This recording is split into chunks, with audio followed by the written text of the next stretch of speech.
Hello, I think you guys all know me, but my name is Chad Evers, and welcome to my backyard here. And so, this is my teaching philosophy on outdoor education and probably a little bit of life advice for you guys.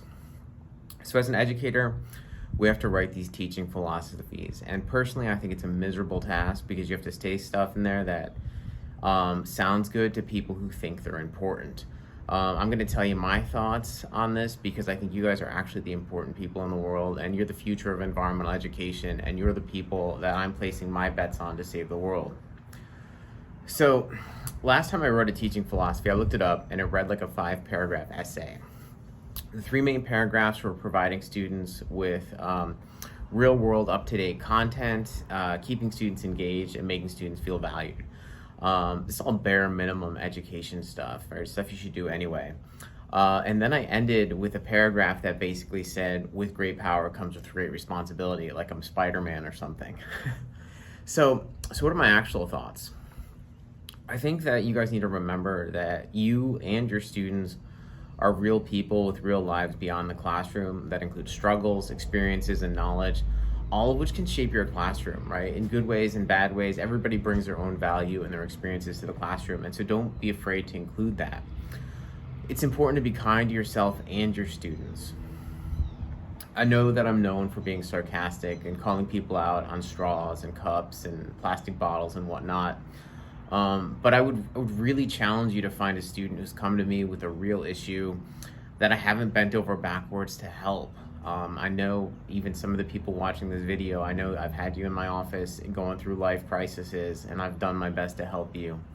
I really care about my students, and I want you guys all to succeed.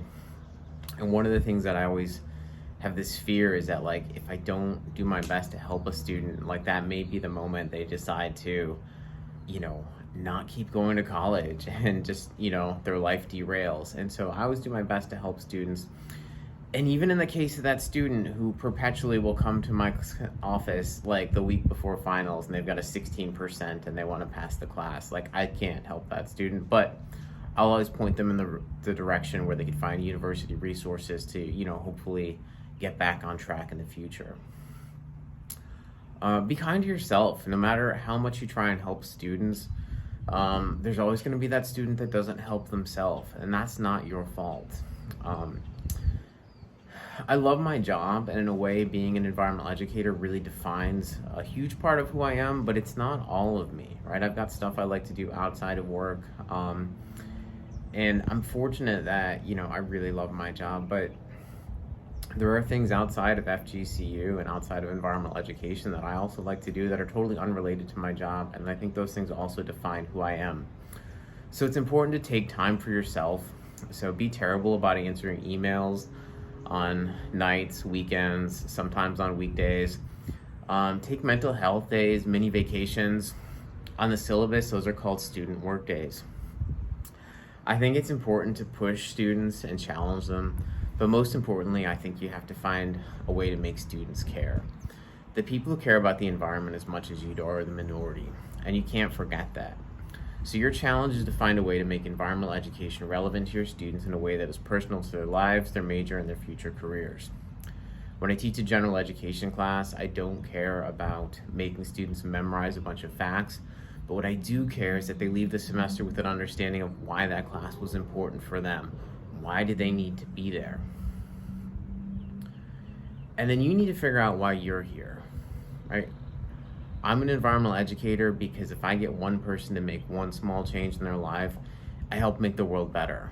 I think many environmental problems are problems simply because people don't understand that they're problems. And there's always going to be the willfully ignorant people that aren't included in that statement. But when people know better, they can do better.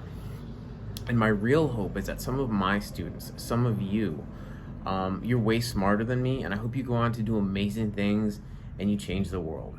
So this is definitely longer than the 1 minute that Heather requested, so I'm going to leave you with this final thought. To your students, you're probably going to be this larger than life character. Don't be afraid to be that person, even if you don't feel that way.